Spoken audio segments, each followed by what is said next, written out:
कभी भी खुद को किसी से कंपेयर नहीं करना। अगर आप ऐसा करते हैं तो आप हमेशा दुखी रहने वाले हैं। एक छोटी सी कहानी सुनाती हूँ। एक कौवा पेड़ की डाल पर उदास बैठा था। दुख से उसकी आंखों में आंसू आ रहे थे। उधर से एक महात्मा गुजर रहे थे। उन्होंने उस कौवे को रोते हुए देखा तो उससे पूछा कि क्यों रो रहे हो तुम? कौवा बोला, रो नहीं तो क्या करूं? क्या है मेरी जिंदगी में खुश होने के लिए? ये काला रंग? कोई मुझे पसंद नहीं करता। आखिर काला रंग किसे पसंद है? ये तो उदासी की निशानी है। मुझे कोई नहीं पालना चाहता, कोई खाने को भी नहीं देता। भूख लगने पर मैं कचरे में से खाना निकालकर खाता हूँ। ये जिंदगी भी कोई जिंदगी है? पता नहीं ऊपर वाले ने मुझे किस बात की सजा दी है। ये कहकर कौवा और दुखी हो गया। महात्मा जी ने बोला, ठीक है, ये बताओ तुम क्या बनना चाहते हो, कैसी जिंदगी जीना चाहते हो? मैं तुम्हें उसी रूप में बदल दूंगा। कौवा खुश हो गया। उसने बोला, मैं हंस बनना चाहता हूँ। उसका उजला सफेद रंग कितना अच्छा है, शांति का प्रतीक। अच्छी बात है, महात्मा ने कहा, लेकिन मैं चाहता हूं कि तुम एक बार हंस से मिल लो, फिर मैं तुम्हें हंस बना दूंगा। कौवा खुश होकर हंस के पास गया और बोला, तुम कितने किस्मत वाले हो जो तुम्हें सफेद रंग मिला। ईश्वर ने तुम्हें फुर्सत से बनाया होगा। तुम्हें सब कितना प्यार करते होंगे ना। तुम कितने खुश होगे। किसने कहा मैं खुश हूं? हंस बोला। कौवे ने पूछा, तुम खुश नहीं हो क्या? बिल्कुल भी नहीं, हंस ने जवाब दिया। सफेद भी कोई रंग है? सफेद रंग तो मरने वाले की चादर का रंग है। मेरी जिंदगी तो बेरंग है। अब कौवा परेशान हो गया। फिर कौवा और हंस दोनों मिलकर महात्मा के पास पहुंचे। महात्मा ने पूछा, तुम दोनों क्या बनना चाहते हो? हंस बोला, पैरट। मैं तोता बनना चाहता हूं। पैरट का रंग कितना प्यारा होता है। ग्रीन और रेड, क्या कलर कॉम्बिनेशन है। हमें तो तोता बना दीजिए। वो तो बात भी कर सकता है। महात्मा ने बोला, बना दूंगा, लेकिन पहले तुम दोनों पैरट से मिलो। दोनों कौवा और हंस निकल पड़े पैरट से मिलने। काफी तलाश करने के बाद उन्हें एक तोता मिला। उससे मिलकर दोनों बोले, वाह क्या कलर है, तुम कितने सुंदर हो, तुम कितने खुश होगे ना। पैरट बोला, किसने कहा मैं खुश हूं? क्यों, तुम खुश नहीं हो? दोनों ने पूछा। बिल्कुल नहीं, तोता बोला। ग्रीन भी कोई कलर है? जंगल के सारे पेड़ पौधे सभी ग्रीन कलर के हैं। तुम लोगों को भी काफी ढूंढने के बाद मैं मिला होगा, क्योंकि मेरा रंग हरा है और जंगल भी हरा है। लोग मुझे पकड़ कर ले जाते हैं। मेरी सारी जिंदगी पिंजरे में गुजरती है। ये भी कोई जिंदगी है? अब तीनों महात्मा के पास पहुंचे। तीनों ने बोला, हमें एक चांस दीजिए, हम अपनी जिंदगी बदलना चाहते हैं। महात्मा ने बोला, ठीक है, लेकिन तुम क्या बनना चाहते हो? तीनों ने एक साथ कहा, पीकॉक। हमें पीकॉक बनना है। महात्मा ने फिर कहा, ठीक है, बना दूंगा, लेकिन पहले तुम तीनों पीकॉक से मिलके तो आओ। तीनों पहुंचे एक मोर के पास। तीनों पीकॉक को देखकर एक साथ बोल पड़े, वाओ कितने सुंदर हो तुम, कितने लकी भी। लोग तुम्हें देखने के लिए तरसते हैं, तुम्हारी पिक्चर्स लेते हैं। लोग इस इंतजार में रहते हैं कि कब तुम अपने पंख फैलाओगे। दूर दूर से लोग तुम्हें देखने आते हैं। कितने खुश होगे ना तुम। किसने कहा मैं खुश हूं? पीकॉक बोला। क्या तुम खुश नहीं हो? तीनों सरप्राइज्ड होकर पूछने लगे। बिल्कुल भी नहीं, मोर बोला। क्यों? पीकॉक बोला, ये आवाज सुन रहे हो तुम? तीनों ने बोला, हाँ हाँ, सुन तो रहा हूं। क्या आवाज है ये? ये शिकारियों की आवाज है। ये शिकारी हमारा शिकार करते हैं, हमारे पंखों को निकालकर मार्केट में बेच देते हैं। लोग उसे अपने घरों में सजाते हैं। हम हर वक्त डर में जीते हैं। ये जीना भी कोई जीना है? तो फिर तुम किस तरह की जिंदगी जीना चाहते हो, क्या बनना चाहते हो? कौवे ने मोर से पूछा। तुम्हारी जिंदगी, एक कौवे की जिंदगी, मोर बोला। तुमने चिकन सैंडविच का नाम सुना है? हाँ हाँ। तुमने चिकन बर्गर का नाम सुना है? हाँ हाँ, सुना है। कभी तुमने क्रो बर्गर या क्रो सैंडविच के बारे में सुना है? नहीं, कौवा बोला। कभी सुना है किसी ने कौवे का शिकार किया हो? नहीं। कभी सुना है कौवे के पंख को बाजार में बेचा जा रहा है? नहीं तो। कभी सुना है कौवे को पिंजरे में रखता है कोई? ना। तुम्हें कोई परेशान करता है? नहीं। तुम्हारी जैसी जिंदगी किसी की नहीं है। तुम्हारी जिंदगी अमेजिंग है। तुम्हें किसी से डर नहीं है, किसी का खतरा नहीं है। हमें तो पता भी नहीं होता कि कल सुबह हम जिंदा भी होंगे कि नहीं। तुम्हारे जितना लकी, तुम्हारी तरह खुशकिस्मत कोई भी नहीं है। कौवे को जिंदगी की सच्चाई समझ में आ गई थी। हम ना हमेशा खुद की तुलना दूसरों से क्यों करते हैं और जो हमारे पास है उससे संतुष्ट नहीं होते? इसका कारण हमारी मानसिकता और सामाजिक परिस्थितियां हैं। समाज में एक दूसरे से आगे बढ़ने की होड़ लगी होती है, जिससे लोग अपने अचीवमेंट्स और अपनी जिंदगी को दूसरों के कंपैरिजन में देखने लगते हैं। अपनी जिंदगी के अचीवमेंट्स पे खुशी मनाना भूल जाते हैं और दूसरों से बराबरी करके फिर से दुखी हो जाते हैं। इस तुलना या कंपैरिजन की आदत से हम कभी भी संतुष्ट नहीं हो पाते, क्योंकि हमेशा कोई ना कोई हमसे तो बेहतर होता ही है। बड़े से बड़े इंसान के ऊपर भी कोई ना कोई तो होता ही है जो उससे भी ज्यादा सक्सेसफुल होता है, उससे भी ज्यादा पैसे वाला होता है या उससे भी ज्यादा अचीव कर चुका होता है।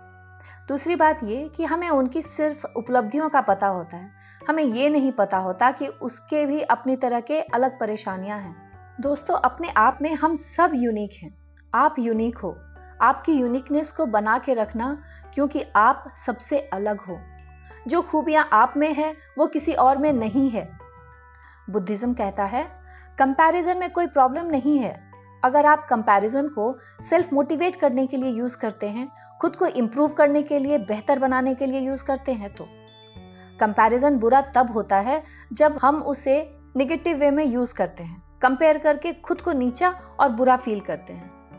सोशल मीडिया में जब आप फेसबुक, इंस्टाग्राम पे दूसरों की तस्वीरें देखते हैं, अपने दोस्तों और रिश्तेदारों को एंजॉय करते हुए, घूमते हुए पिक्चर्स और वीडियोस देखते हैं, और उस वक्त किसी कारणवश आप उस समय ऐसी पोजीशन में नहीं हैं कि आप उस तरह से एंजॉय कर सकें, तो उसी वक्त आप खुद को दूसरों से कंपेयर करते हैं और फ्रस्ट्रेट होते हैं। ये बहुत ही नेचुरल है, लेकिन ऐसे समय में ही ये याद रखने की जरूरत है कि आप हैं। आप कोई और नहीं बन सकते और बनने की जरूरत भी नहीं है, क्योंकि ये आपकी जिंदगी है। आपके प्रायोरिटीज अलग हैं। आप अपनी जिंदगी जी रहे हैं और वो अपनी। उनके प्रायोरिटीज अलग होंगे। हो सकता है उनके स्माइल के पीछे कुछ दर्द भी हो सकता है उन्होंने जिंदगी भर सैक्रिफाइसेस किए हों और अब एंजॉय करना शुरू ही किया हो, और आप अपने हिस्से की खुशी पहले ही ले चुके हैं और अभी आपकी रिस्पॉन्सिबिलिटीज बढ़ गई हो। कुछ भी हो सकता है। कहने का मतलब यह है कि हमें पता नहीं होता कि सामने वाले की जिंदगी में क्या चल रहा है। बस किसी की अच्छी तस्वीर दिखी और हम कंपेयर करना शुरू कर देते हैं, जिससे हमें बचना चाहिए। हर इंसान को कभी ना कभी किसी न किसी स्ट्रगल का सामना करना ही पड़ता है। उस स्ट्रगल का टाइम क्या है, बस हमें यह नहीं पता होता। कोई भी इंसान ऐसा नहीं है जिसकी जिंदगी में दुख नहीं आया और खुशियां नहीं आई। जरूरत है कि जब खुशी का समय आए तो उसे पहचानो और एंजॉय करो। वक्त बर्बाद मत करो। हर किसी का अपना समय आता है। अगर आप अपनी कैरियर बनाने के लिए स्ट्रगल कर रहे हो तो याद रखना, समय लगेगा, लेकिन आपका भी समय आएगा जरूर। अगर आप एक झाड़ी लगाते हैं और एक बांस का पेड़ लगाते हैं, तो आप देखेंगे कि झाड़ी तो बड़ी जल्दी जल्दी ग्रो कर गई, जबकि बांस को काफी समय लगता है बड़ा होने में, ग्रो करने में। दरअसल इस दौरान बांस जमीन के अंदर अपनी जड़ें मजबूत कर रहा होता है, और जब वो बढ़ना शुरू करता है तो सब पेड़ों से लंबा हो जाता है। इसलिए जल्दीबाजी ना करें। हर चीज का अपना एक समय आता है। Because life is not a race. Learn to strengthen your roots. Foundation strong करें। कई बार परिस्थितियां हमें परेशान नहीं कर रही होती हैं, हम खुद ही खुद को परेशान कर रहे होते हैं, दूसरों से खुद की बराबरी कर करके। एक हिरन था, उसके बहुत खूबसूरत से हॉर्न्स थे, लेकिन उसे अपने पतले दुबले पैर अच्छे नहीं लगते थे। उसे हमेशा इस बात का दुख रहता कि उसके पैर सुंदर और स्ट्रांग नहीं हैं। एक दिन एक शेर उसके पीछे पड़ गया। हिरन काफी तेज भागने लगा।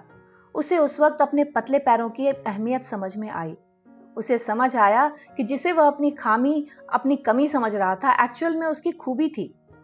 भागते भागते जब वह काफी आगे निकल गया, उसके सुंदर से सींग झाड़ी में फंस गए। जिस हॉर्न्स पे उसे इतना नाज था, जिस सींग पे उसे इतना नाज था, उसी हॉर्न्स की वजह से वह शेर का शिकार बन गया। दोस्तों, हमें पता नहीं चलता जिसे हम अपनी वीकनेस समझ रहे होते हैं, हो सकता है वो हमारी स्ट्रेंथ हो।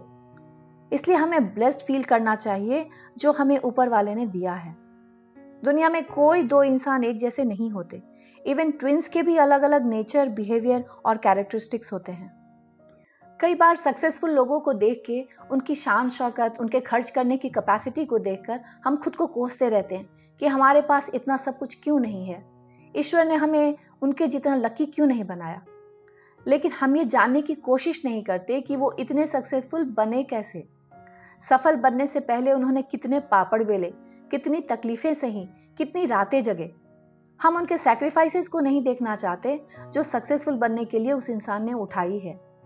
दोस्तों, अगर आपको लगता है कि आप इस वीडियो से खुद को रिलेट कर पा रहे हैं तो चैनल को सब्सक्राइब करके बेल बटन जरूर दबाएं। तो फाइनली इस कंपैरिजन की आदत से छुटकारा कैसे पाएं? जब भी किसी और का अच्छा होते हुए देखें, किसी को सक्सेसफुल होते हुए देखें, उसके लिए अच्छा फील करें, उसे ब्लेसिंग्स दें। खुद के अंदर जेलसी और कंपैरिजन को आने से रोकें और खुशी महसूस करें। दूसरों के सक्सेस से खुद के लिए बुरा फील करने के बदले अपने डिमेरिट्स को दूर करके खुद को और बेहतर बनाने का प्रयास करें। अब अगर एक एथलीट दूसरे एथलीट के रनिंग ट्रैक को देखता रहेगा तो कभी जीत पाएगा क्या? जब वो अपनी ट्रैक पे फोकस करेगा और अपने परफॉर्मेंस को बेटर करेगा, उसे जीतने से कोई नहीं रोक पाएगा। कहते हैं ना, एक म्यान में दो तलवार नहीं रह सकते, एक जंगल में दो शेर नहीं रह सकते। तो आप भी तो शेर हो, क्यों बनना है आपको किसी और की तरह? खुद की तरह बनो ना, क्योंकि आप अलग हो, यूनिक हो। खुद को इतना टैलेंटेड बना लो, इतना स्किल्ड बना लो, इतना यूनिक बनाओ कि आपको किसी से कंपेयर करने की जरूरत ही ना महसूस हो। खुद का बेस्ट वर्जन बनो। दोस्तों, अगर आपको इस वीडियो से कुछ सीखने को मिला हो तो इस वीडियो को लाइक करें, शेयर करें और इसी तरह के मोटिवेशनल वीडियोस देखने के लिए सब्सक्राइब करें। और अंत में फिर यही कहूंगी, हर दिन बस थोड़ा अच्छा बनने की कोशिश करो, जिंदगी बदल जाएगी।